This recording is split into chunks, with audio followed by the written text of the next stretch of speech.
Hello नमस्कार दोस्तों, Rajasthan current affair class में आपका स्वागत है। और हम रोज की बातें आज भी आपको अच्छे अच्छे क्वेश्चन लेकर आए हैं, तो आप लगातार देखते रहिए। मात्र 5 और 7 मिनट 3-4 मिनट में आपको एक क्वेश्चन करवा देता हूं, तो ज्यादा टाइम आपका खराब नहीं करूंगा। और उसके साथ आपको मतलब अपना टाइम यहाँ पर देना है। और अगर चैनल अच्छा लगे तो चैनल को सब्सक्राइब जरूर कर देना, ठीक है। अब हमारा पहला क्वेश्चन आज का, हाल ही में राजस्थान से किसे जेनेवा में ग्लोबल यूथ ह्यूमन राइट्स का अवार्ड मिला है, ठीक है।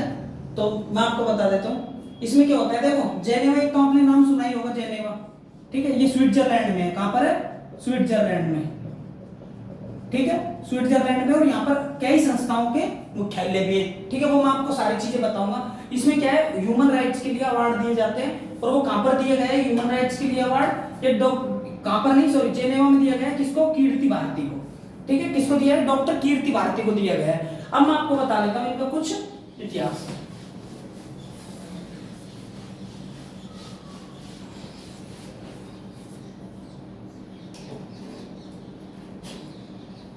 ठीक है, जेनेवा में जो global youth human rights championship थी ना, राइट्स चैंपियनशिप, ठीक है, इसमें भाग लेते हैं। और इसमें भाग लेते हैं सैकड़ों एक्टिविस्ट रहते हैं, एक्टिविस्ट, ठीक है। उनमें से 8 को चुना गया है। जिनमें से कितनों को चुना गया है? मात्र 8 लोगों को चुना गया है। और विश्व की तीन शख्सियतों को, ठीक है, विश्व की 3 शख्सियतों को यह अवार्ड दिया गया है, ठीक है ना। अवार्ड दिया गया है। अब ये अवार्ड दिए क्यों गए हैं तो मैं आपको बता देता हूं। इसमें साफ लिखा हो ह्यूमन राइट्स के लिए, मतलब कि मानव अधिकार के लिए, ठीक है ना। किसके लिए दिए गए हैं? मानव अधिकार के लिए। और मानव के अधिकारों का हनन ना हो, इसलिए इसमें इनकी भूमिका थी। और इसलिए इनको जेनेवा में ये अवार्ड दिए गए हैं, ठीक है ना। अब बात आती है किसके लिए दिए गए हैं? मानव अधिकार के लिए, मानव अधिकार, ठीक है। और मानव अधिकार हमारे कहां पर है? मानव अधिकार हमारे संविधान के आर्टिकल 12 से लेकर 35 तक है, जिनको मौलिक अधिकार बोलते हैं। क्या बोलते हैं? मौलिक अधिकार, ठीक है। और मौलिक अधिकार है हमारे जो संविधान हमको देता है। उसमें भाग कौन सा है? भाग नंबर 3 में आते हैं। किसमें आते हैं? 3 नंबर भाग में आते हैं, ठीक है।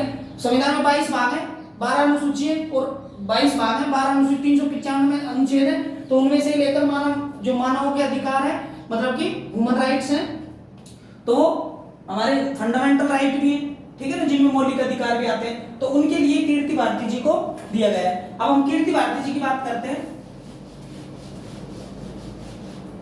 ये अवार्ड वहां पर दिया गया है, तो हमारे यहाँ पर क्यों पढ़ने को आया? राजस्थान जीके में क्यों पढ़ने को आया? तो मैं आपको बता देता हूं। राजस्थान के जोधपुर की रहने वाली कीर्ति भारती, ठीक है ना। तो राजस्थान जोधपुर से निवास करते हैं, ठीक है ना। तो इसीलिए हमारे राजस्थान को और विश्व में 3 शख्सियतों को दिया गया है, जिनमें से कीर्ति भारती जी है, ठीक है ना। अब बात आती है राजस्थान की, जोधपुर की। तो मेहरानगढ़ किला कहां पर है? जोधपुर में, ठीक है ना। किसने बनवाया? राव जोधा ने, ठीक है। ये हो गई छोटी सी बात जोधपुर की। जोधपुर में जैसे जसवंत थड़ा बोलते हैं, ठीक है ना, जिसे जसवंत का थड़ा बोलते हैं, जसवंत थड़ा बोलते हैं। कहने का मतलब है राजस्थान का ताजमहल। किसको बोलते हैं राजस्थान का ताजमहल? जसवंत के थड़े को बोलते हैं, ठीक है। तो बहुत सारी वो है बातें जोधपुर के लिए, लेकिन हमको ज्यादा अंदर नहीं जाना है, तो 2-3 बातें इसकी लिख लेते हैं। अब बात आती है जेनेवा की। किसकी आती है? जेनेवा की, ठीक है। जेनेवा की मुख्य बातें मैं आपको यहां पर लिखवा देता हूं।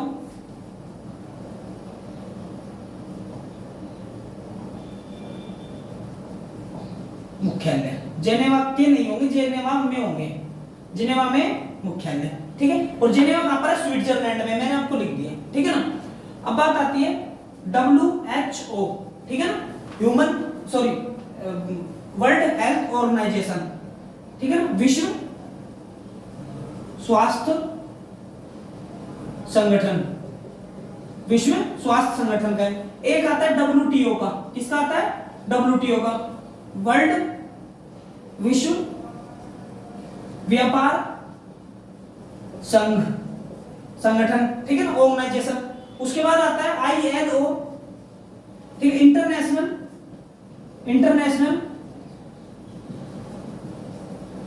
व्यापार, इंटरनेशनल श्रम संगठन, ठीक है, 3 ही हो गए। उसके बाद है रेड क्रॉस का मुख्यालय, किसका? रेड क्रॉस का मुख्यालय। तो ये सारी चीजें कहां पर है? जेनेवा। जेनेवा में और भी बहुत सारी चीजें हैं, जेनेवा में और भी बहुत सारी चीजें, लेकिन आप इनको लिखो, इनका मैं आपको इंग्लिश भी लिखवा, इंग्लिश मैंने बोल ही दिया आपको, आपको समझ में आएगा, ठीक है ना। तो ये सारे हैं, इनको आप लिख लो। उसके बाद में कुछ 2-3 चीजें और बता देता हूं, ठीक है। अब आप लिखो यहां पर, जेनेवा को मिटाता हूं, अंतरराष्ट्रीय न्यायालय, और अंतरराष्ट्रीय न्यायालय कहां पर है? द हेग, नीदरलैंड में। कहां पर है? नीदरलैंड में, ठीक है ना। तो ये है, ये इंपॉर्टेंट क्वेश्चन है भी तुम्हारे लिए, ठीक है। इसके बाद तो और कुछ है ही नहीं।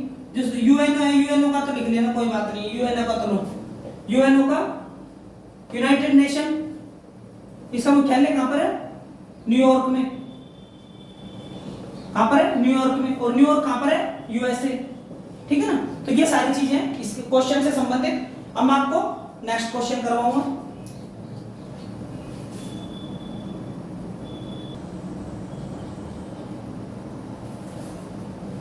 हाँ तो दोस्तों, अब देखो अपना दूसरा क्वेश्चन है, राजस्थान ग्रामीण ओलंपिक की तर्ज पर, मतलब राजस्थान ग्रामीण ओलंपिक हुए थे, उनकी तर्ज पर राजीव गांधी शहरी ओलंपिक की शुरुआत की है। मैं आपको बता देता हूं कि राजस्थान में गांव में आपको पता होगा कि ग्रामीण ओलंपिक स्टार्ट हुए थे। अब ग्रामीण ओलंपिकों की तर्ज पर हमारे शहर में भी ये, ताकि शहर के बच्चों को भी यहाँ पर मौका मिले, ठीक है। अब बात आती है, देखो इसका आंसर होगा, इसका आंसर है 26 जनवरी 2023। इसका आंसर क्या है? 26 जनवरी 2023, ठीक है ना। अब बात करते हैं इनसे रिलेटेड।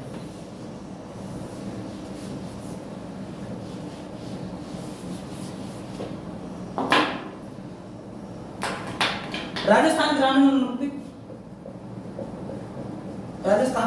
ग्रामीण ओलंपिक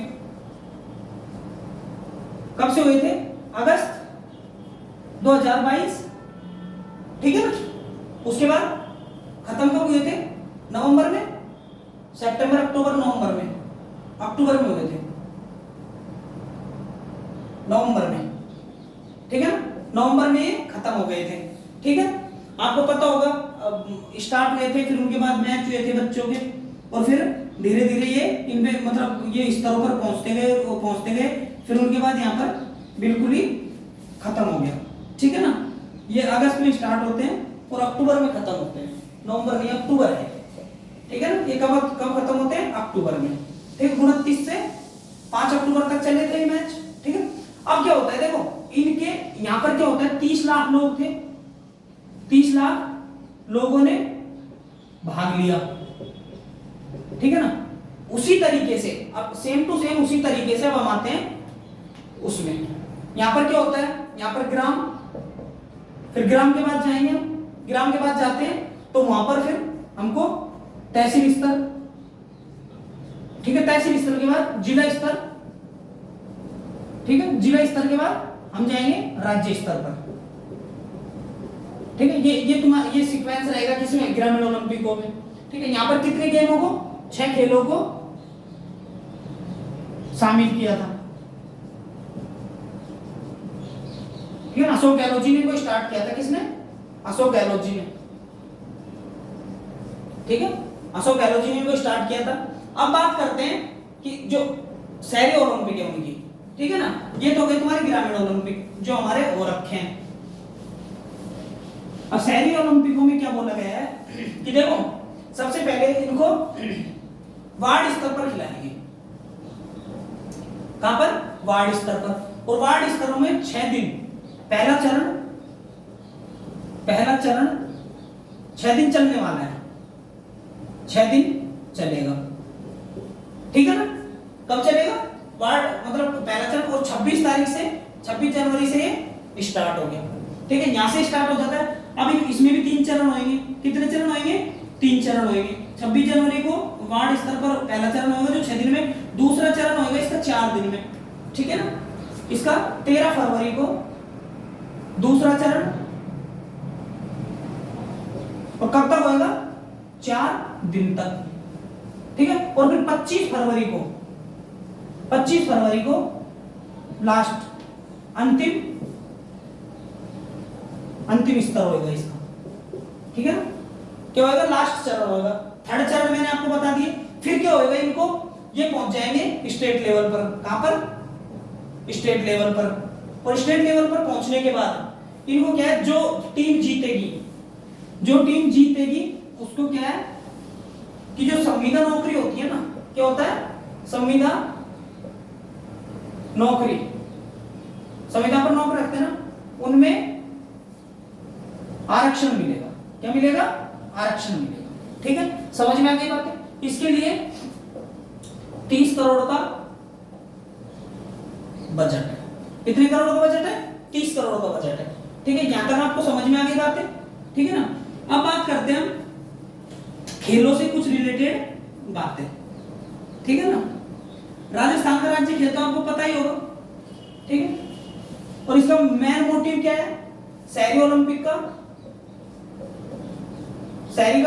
मेन मोटिव भाईचारा और सद्भावना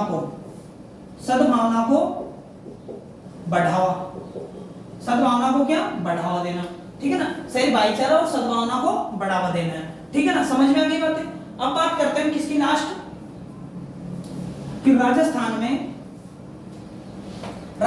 का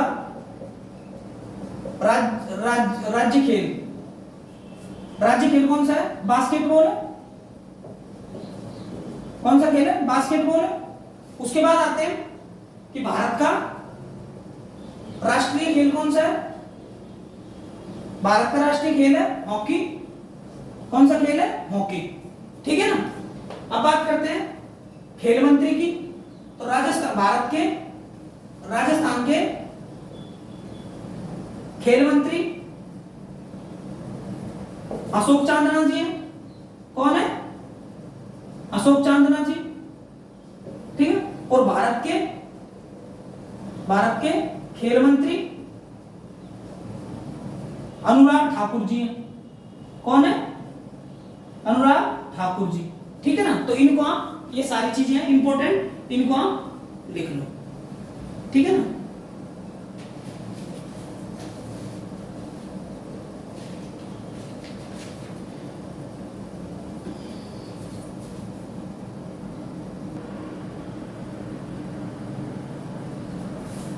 हाँ, तो अपन नेक्स्ट क्वेश्चन देखो।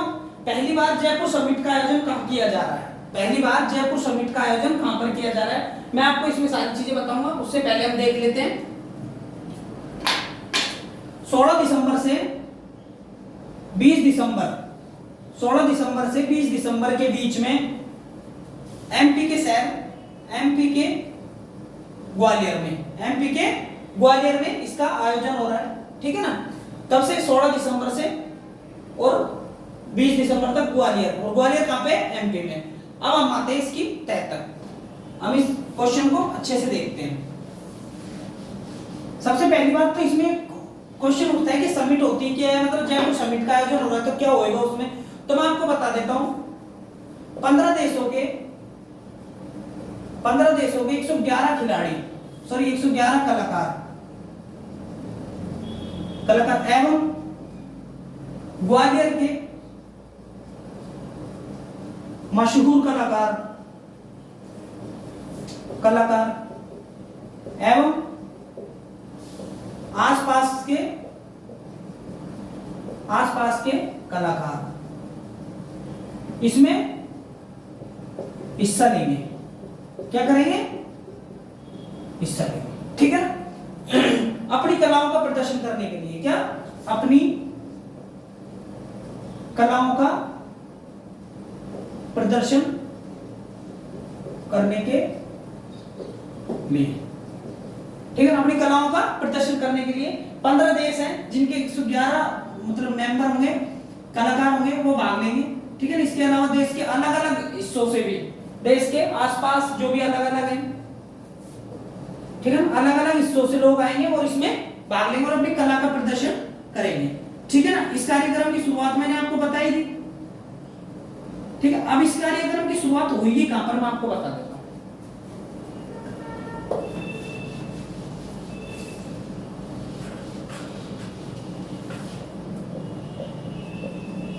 इस कार्यक्रम की शुरुआत 16 दिसंबर 2023 को जीवाजी राव विश्वविद्यालय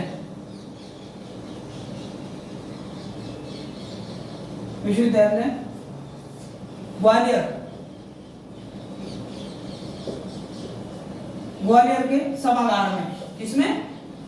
सभागार में। ठीक है ना। यहाँ पर जो प्रांगण होगा उसमें होगी। ठीक है ना। तो ये कहां पर है? जीवाजी राव विश्वविद्यालय कहां पर है? ये ग्वालियर में। और ग्वालियर कहां पर है? एमपी में। आपको समझ में आ ही गया होगा। ठीक है ना। इसमें ग्वालियर के भी कलाकार होंगे। अब बात करते हैं हम कलाओं से संबंधित। ठीक है ना। मैंने आपको एक बार सबसे पहली क्लास में मैंने आपको बताया था कि काष्ठ कला। कौन सी कला? काष्ठ कला। और काष्ठ कला किससे संबंधित है? लकड़ी से। जैसे कि लकड़ी के क्या? कावड़ हो गए, ठीक है ना, कावड़ हो गए, बर्तन हो गए, ठीक है, खाट जैसे जो भी है बर्तन, सारी चीजें हैं लकड़ी की जो बनती है कलाकारी, वो काष्ठ कला में आती है। और राम सुथार, कौन? राम सुथार काष्ठ कला के जनक के रूप में जाने जाते हैं। किसके? काष्ठ कला के जनक के रूप में। और काष्ठ कला फेमस कहां की है? काष्ठ कला चित्तौड़गढ़ में एक शहर है बस्सी। कहां? बस्सी। चित्तौड़गढ़ का एक शहर है बस्सी। बस्सी जयपुर में भी है। बस्सी कहां पर है? जयपुर में भी है। लेकिन ये जयपुर वाला बस्सी नहीं है, ये चित्तौड़गढ़ वाला बस्सी, जहाँ की काष्ठ कला बहुत प्रसिद्ध है। अब हम करते हैं कुछ इंपॉर्टेंट बात। ठीक है। जैसे हो गई थेवा कला। कौन सी? थेवा कला। और थेवा कला प्रतापगढ़ से संबंधित है।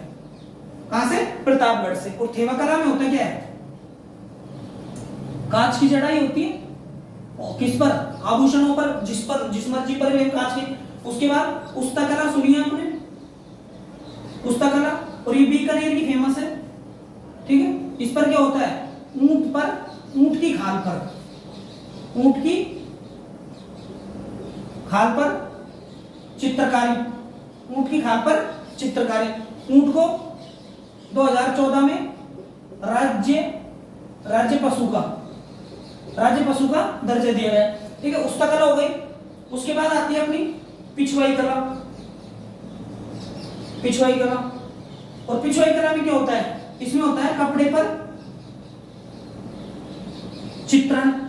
ठीक है ना। कपड़े पर क्या होता है? चित्रण होता है। उसके बाद बात आती है फड़ पेंटिंग। ठीक है। एक आती है ब्लू पोट्री। ठीक है। ये सारी है। ब्लू पोट्री कहां की? जयपुर की फेमस है। ठीक है। फड़ पेंटिंग है कपड़े पर चित्रकारी। ठीक है ना। जैसे हमारे बाबूजी की फड़, रामदेव जी की फड़। ठीक है। ये सारी चीजें समझ गए मेरी बात को? इनको आप अच्छे से उतारना है। और हम आपको कल भी इसी तरीके से 3 क्वेश्चन लेकर आए हैं बेस्ट अच्छे। बस आप इनको देख लिया करो और ज्यादा से ज्यादा मतलब सब्सक्राइब कर दिया करो। ठीक है। अब हम मिलते हैं नेक्स्ट क्लास में कल के लिए। ठीक है। बाय बाय दोस्तों।